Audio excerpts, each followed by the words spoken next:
Hello everyone, this is Satish, teacher इन केंद्रीय विद्यालय।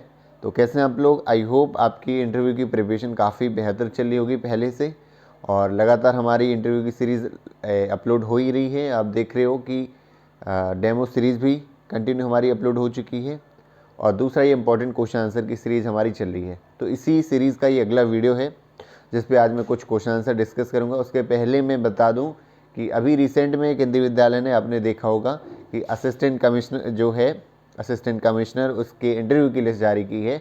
और उसके बाद एक और अपडेट आई हुई है कि जो केंद्रीय विद्यालय का जो एलडीसी जो एग्ज़ाम हुआ था उसकी रिवाइज्ड आंसर की आई हुई है। तो कहीं ना कहीं वर्क हो रहा है, अपडेट्स आ रहे हैं केवी की तरफ से। आने वाले दिनों में आपके लिए भी कुछ ना कुछ अपडेट आएगा इंटरव्यू से रिलेटेड, वो आपको देखने को मिल जाएगा। लेकिन हमें क्या करनी है, प्रिपरेशन करनी है, अभी से स्टार्ट करनी है, क्योंकि सडनली सारी चीज़ें हो जाती, फिर हमें लगता है कि इतना कम समय मिल गया है। तो अभी पर्याप्त समय हमारे पास, इंटरव्यू की डेट आ जाने के बाद भी लगभग 15 से 20 दिन का हमें समय मिल जाता है। तो उस समय का हमें यूटिलाइज़ करना है, और अभी का जो समय है ये भी हमें वेस्ट नहीं करना है, यूटिलाइज़ ही करना है। तो आज की वीडियो में 2-3 क्वेश्चन में ले करके आऊँगा। एक तो पहला क्वेश्चन ये है कि मल्टी डिसिप्लिनरी प्रोजेक्ट होता क्या है।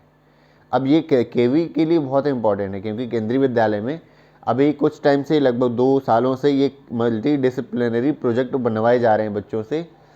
अभी तक हर सब्जेक्ट के अलग अलग क्या प्रोजेक्ट होते थे, अब लेकिन क्या है, अब मल्टी डिसिप्लिनरी प्रोजेक्ट बनाया जाता है। सो इंटरव्यू में यदि सवाल पूछा जाता है कि मल्टी डिसिप्लिनरी प्रोजेक्ट क्या होता है, तो उस पर आपको ब्लैंक नहीं हो जाना है, इसीलिए मैं ये आज आपको बता रहा हूँ। तो सबसे पहले इस वर्ड को समझिए, मल्टी डिसिप्लिनरी प्रोजेक्ट। इसका मतलब ये होता है कि सारे विषयों को सम्मिलित करते हुए एक एक प्रोजेक्ट हमें देना है बच्चों को, और उस प्रोजेक्ट को बच्चे करेंगे, उस पर मार्किंग की जाएगी अलग अलग सब्जेक्ट की। और ये क्यों अपनाया गया है, क्योंकि हमें पता है कि कोई भी हम सब्जेक्ट पढ़ाते हैं वो एक दूसरे से लिंक होता है कहीं ना कहीं, कोई भी सब्जेक्ट चाहे कोई भी टॉपिक हो। तो इसमें करना क्या होता है, इसमें कोई एक ऐसा टॉपिक हमें चूज़ करना पड़ता है जिसमें काफ़ी सारे सब्जेक्ट को हम कनेक्ट करवा पाएँ। कोई भी टॉपिक हम जैसे चूज़ करते हैं, जैसे मैं बताऊं, एक मैं चूज़ कर रहा हूं वाटर। अब वाटर के ऊपर क्लास 3 के बच्चों को मान लीजिए प्रोजेक्ट देना है, तो ईवीएस, इसमें हर एक सब्जेक्ट के हमें टॉपिक देने होते हैं। जैसे ईवीएस के लिए टॉपिक क्या हो सकते हैं, तो हम बता देंगे right 10 uses of daily uses of water. ये हम क्वेश्चन दे देंगे किसके लिए, ईवीएस के लिए। इसी मल्टी डिसिप्लिनरी प्रोजेक्ट में आर्ट के लिए क्वेश्चन क्या हो जाएगा, आर्ट के लिए ये हो जाएगा कि draw 5 containers store the water for store the water. ऐसा हो जाएगा कि पानी को स्टोर करने के लिए कोई 5 कंटेनर्स के ड्राइंग बनाइए आप, ऐसा हो जाएगा। इसी को मैथमेटिक्स से कैसे हम कनेक्ट करेंगे, मैथ का कैसे क्वेश्चन देंगे इसमें, जैसे मैथ का ये क्वेश्चन दे सकते हैं कि write any 5 activities daily 5 activities in which we use water. ठीक है, तो हमें कुछ ऐसी एक्टिविटीज़ के नाम लिखने हैं जिनमें हम वाटर को यूज़ करते हैं, और कितना हम यूज़ करते हैं उसकी क्वांटिटी भी लिखनी है। तो ये कैसा क्वेश्चन हो गया, मैथ का। अब देखिए, एक ही टॉपिक था वाटर, उसके लिए हमें अलग अलग सब्जेक्ट के क्वेश्चन देने होते हैं। ईवीएस का भी क्वेश्चन हो गया, आर्ट का हो गया, मैथ का हो गया, हिंदी इंग्लिश का दे सकते हैं। हिंदी का हिंदी में लिख देंगे, जल प्रदूषण के उपाय बताइए जल प्रदूषण से बचने के लिए, है ना, वो write 5 lines to save the water. Water save करने के लिए 5 लाइन से लिखवा सकते हैं, 10 लाइन से लिखवा सकते हैं, ये इंग्लिश का क्वेश्चन हो सकता है। तो इस तरह से इसमें मल्टी डिसिप्लिनरी प्रोजेक्ट में, बहुविषयक कहते हैं इसको, बहुविषयक प्रोजेक्ट में इसमें क्या करते हैं, इसमें एक टॉपिक देते हैं, थीम देते हैं, उसमें सभी टॉपिक को लिखते हैं जो अलग अलग सब्जेक्ट के होते हैं, फिर उसकी अलग अलग सब्जेक्ट की मार्किंग होती है। तो ये था कुल मिलाकर मल्टी डिसिप्लिनरी प्रोजेक्ट। ठीक है, अब बात आते हैं, कुछ आपके डाउट्स भी आ रहे थे, कुछ क्वेश्चंस थे कि ये हमें बताइए कि रिपोर्ट कार्ड कैसे तैयार होते हैं बच्चों के केंद्रीय विद्यालय में। तो जैसा कि हर एक स्कूल में होता है, लेकिन हाँ, हमारे यहाँ हाथ से नहीं भरे जाते हैं केंद्रीय विद्यालय में। आप जब भी आओगे तो एक सॉफ्टवेयर दिया जाता है, रीजन की तरफ से आता है, आगरा वालों का अलग रहता है, जो वहाँ से मिलता है। तो उस रिपोर्ट कार्ड में क्या होता है, चूँकि आपको पता है क्या, 4 एग्ज़ाम होते हैं साल में। एक होता है पीरियोडिक टेस्ट फर्स्ट, फिर होता है हाफ ईयरली, फिर पीरियोडिक टेस्ट सेकंड, फिर होता है सेशन एंडिंग एग्ज़ाम। तो PT1 का है 25% सिलेबस आता है, हाफ ईयरली एग्ज़ाम में पूरा शुरू से लेके 50% तक सिलेबस आता है। इसके बाद जो है इसके बाद जो पीरियोडिक टेस्ट 2 है उस पर 51% से 75% तक आता है। उसके बाद जो सेशन एंडिंग रहता है उसमें 51% से 100% तक सिलेबस आता है। तो इन सारे एग्ज़ाम की PT1 एग्ज़ाम हुआ तो हम क्या करते हैं, सॉफ्टवेयर में एंट्री कर देते हैं। ये हाफ ईयरली हुआ तो एंट्री कर देते हैं फिर से। फिर PT2 एग्ज़ाम हुआ तो मार्क्स की सारे जो बच्चों की लिस्ट रहती है हमारे पास, उसकी हम सॉफ्टवेयर में एंट्री कर देते हैं। इसी तरह सेशन एंडिंग की भी हम क्या कर देते हैं, उसमें चढ़ा देते हैं सॉफ्टवेयर में मार्क्स। और उसके बाद क्या होता है, फाइनल प्रिंट हम दे देते हैं, उसके बाद सील साइन करके रिपोर्ट कर देते हैं। यही प्रोसेस रहती है, कोई अलग नहीं रहती। जनरली यही प्राइवेट स्कूलों में भी यही रहती है ना, यही रहता है। और एक और क्वेश्चन है, अब जो मेन क्वेश्चन मैं लेके आया हूँ इसलिए मैंने इसको अंत में रखा हुआ है, क्योंकि ये काफ़ी बेनिफिशियल आपके लिए हो पाएगा केवी में आने के बाद भी।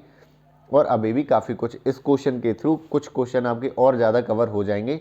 वो है कि हम बच्चों का असेसमेंट कैसे करते हैं। ये क्वेश्चन है केवी इंटरव्यू में पूछ लिया गया कि बच्चों का आप असेसमेंट कैसे करते हैं। और ये चीज़ आपको खुद भी पता होनी चाहिए कि असेसमेंट कैसे करेंगे बच्चों का। तो एक तो हो जाती है कि टेस्ट लेना। ये जो आप यदि PT1 बताएंगे एग्ज़ाम होते हैं, वो असेसमेंट नहीं होता है, वो टेस्ट होता है उनका। और वो जजमेंटल बेस पे होता है, उससे मार्क्स पता चलते हैं ना, उसे पास फेल का पता लगाया जाता है। तो वो एक असेसमेंट नहीं कह सकते, उसे मूल्यांकन कह सकते हैं, उसे आकलन नहीं कह सकते हैं ना। इवेल्युएशन हो कहलाता है वो, इवेल्युएशन। और असेसमेंट क्या होता है, जो एग्ज़ाम हम लेते हैं या जो टेस्ट लें, उसका उद्देश्य उनको मार्क्स देना ना हो, जज करना ना हो, सिर्फ उनकी कमियां पता करना हो। तो वो मैं बता रहा हूँ। सबसे पहले एक चीज़ बताऊँ, NCERT के द्वारा जो है कुछ टीचिंग लर्निंग आउटकम से डिसाइड किए जाते हैं हर क्लास के हर सब्जेक्ट के लिए। जैसे क्लास 3 में मान लीजिए मैं मैथ पढ़ाता हूँ, तो क्लास 3 के लिए teaching learning outcomes NCERT decide करता है। और उन लर्निंग आउटकम को पूरा करने के लिए बुक बनाई जाती है, चैप्टर्स बनाए जाते हैं। तो कोई भी चैप्टर ऐसा नहीं रहता है जो किसी न किसी लर्निंग आउटकम को पूरा नहीं करता हो। तो टीचिंग लर्निंग आउटकम पहले आता है कि हमें बच्चों को क्या सिखाना है, उसके बाद चैप्टर बनाए जाते हैं NCERT के द्वारा। ऐसा ही हुआ है।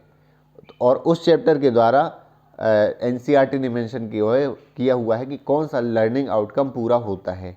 जैसे मनी चैप्टर है, उसमें मनी के बारे में जानकारी जो होनी चाहिए, है ना। कोई एडिशन का चैप्टर है तो उसे 3 डिजिट के नंबर्स के एडिशन आ जाए, है ना, डेली लाइफ यूजेस कर पाए एडिशन के, तो वो उसका लर्निंग आउटकम पूरा हो जाता है। तो असेसमेंट कैसे करना होता है, तो असेसमेंट हम क्या करते हैं, पहले हम ये पता कर लेते हैं कि उस चैप्टर में कौन सा टीचिंग लर्निंग आउटकम पूरा हुआ है ना।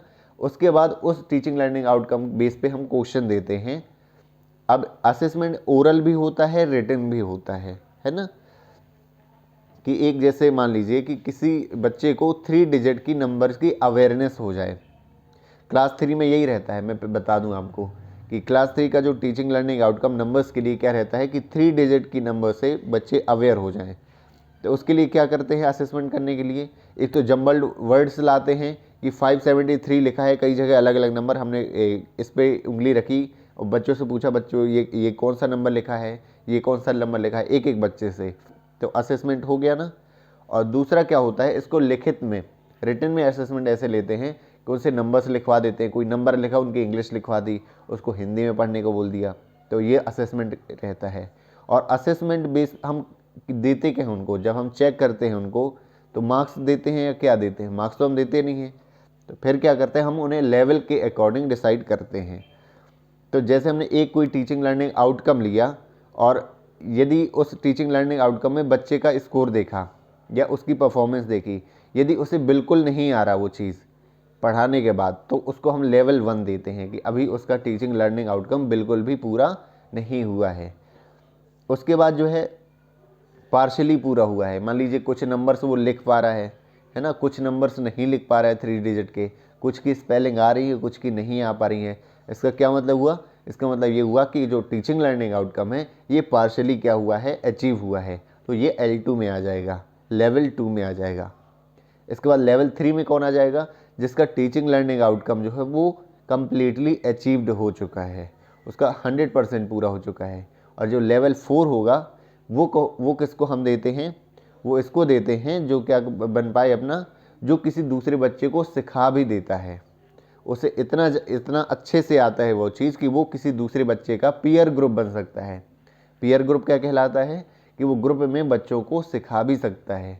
तो हम पीयर ग्रुप भी बनाते हैं, ध्यान रखते हैं जब कक्षा में, तो जो पीयर ग्रुप में जो बच्चा रहता है लेवल 4 में, उन बच्चों को थोड़ा कमज़ोर बच्चों के साथ बिठाते हैं ताकि वो उससे भी सीख सकें। तो कुल मिला के इसका हम रिकॉर्ड रखते हैं, है ना। जैसे मैं एक लिस्ट दिखाऊँ आपको, हाँ एक पेपर मैंने अभी लिया था, इसको मैं स्क्रीन पे भी दिखा दूंगा, शायद उल्टे अक्षर दिख रहे होंगे। तो ये असेसमेंट है, मैंने पूरा लिया हुआ है साल भर का। इसमें क्या है 16 TLO मैंने लिए हुए हैं क्लास 3 के, और उन TLO के बेस पे मैंने क्वेश्चन दिए हुए हैं नीचे, और उन क्वेश्चन से मैंने असेस किया है बच्चों को, लेवल दिए हैं कौन सा बच्चा भी किस लेवल पर है, और हमेशा हमें किस लेवल पर ले जाना है, बच्चों को कम से कम लेवल 3 पर ले जाना है। इसका मतलब कंप्लीटली अचीव करना है कोई भी टीचिंग लर्निंग आउटकम, और यही होता है असेसमेंट। टीचिंग लर्निंग आउटकम को पूरा करने के लिए हम एक टेस्ट लेते हैं और मार्किंग नहीं करते, उससे लेवल के अकॉर्डिंग हम डिवाइड करते हैं बच्चों को, ये लेना असेसमेंट कहलाता है। इसके बाद क्या करते हैं हम रेमेडियल क्लासेस लगाते हैं। जैसे मैं कुछ पढ़ के बता दूं, जैसे TLO 1 है, मैंने लिखा हुआ है work with 3 digit number, read and right number. इसके लिए मैंने 2 क्वेश्चन दे दिए। इसने यदि दोनों क्वेश्चन बच्चे ने कर लिए तो मैं टिक करके L3 उसे दे दूंगा, और मुझे लग रहा है कि बच्चे मैं गेस कर लूँगा, क्योंकि बच्चे से तो मैं डेली इंटरेक्शन होता है ना मेरा, कि बच्चा जो है बहुत अच्छा है, पीयर ग्रुप बन सकता है, तो मैं उसे लेवल 4 भी दे सकता हूँ। आगे है सॉल्व द 3 डिजिट सम से लिख लेना है। तो सम के यानी एडिशन के क्वेश्चन यदि 3 डिजिट के आ रहे हैं उसे, तो मैं उसे क्या कर दूंगा, लेवल 3 पे रख दूंगा। इसी तरह टोटल, जैसे क्लास 3 में टोटल 16 लर्निंग आउटकम्स हैं, तो इसी तरह NCERT ने हर एक क्लास के लर्निंग आउटकम्स दिए हैं। तो कुल मिला के हमारा जो एम रहता है क्लास में पढ़ाने का, जैसे मैथ पढ़ा रहा हूँ तो वो यही रहेगा कि क्लास 3 में सिलेबस कंप्लीट करना हमारा उद्देश्य नहीं रहता है, किताब को पूरा करना नहीं रहता उद्देश्य, ना ही टेस्ट लेना रहता है। उद्देश्य ये रहता है कि हम जो NCERT द्वारा डिसाइडेड टीचिंग लर्निंग आउटकम्स है उनको हम पूरा कर सकें। उनको यानी जो चीज़ बच्चे को सिखाना चाह रही है NCERT, जो एजुकेशन पॉलिसी सिखाना चाह रही है, वो बच्चे प्रॉपर सीख जाएं साल के अंत तक। तो ये हमारा उद्देश्य रहता है। तो असेसमेंट को आप समझ गए होंगे। असेसमेंट क्या है, तो असेसमेंट डेफिनेशन नहीं बतानी है। कुल मिला के इंटरव्यू में क्या होता है, यदि आप रटी रटाई कुछ डेफिनेशन टाइप बता देंगे, वो ये जानना चाहते हैं कि रियल में एक्चुअल है क्या। तो जो चीज़ आप एक दूसरे से बात करते हुए बोलते हो ना, यदि आप वहाँ ऐसे बोलोगे ना, तो वो जान पाएंगे इंटरव्यू जो लेने वाले कि हाँ इसको ग्राउंड लेवल की जानकारी ही कि असेसमेंट लेते कैसे हैं, है ना। क्योंकि डेफिनेशन पढ़ लेंगे, किसी ऑथर की किसी की पढ़ ली हमने, वो वहाँ बता दी, और क्वेश्चन आपका रियलिटी बेस्ड है कि क्लास में कैसे करना है, तो फिर वहाँ पे इम्प्रेशन अच्छा नहीं जाएगा ना।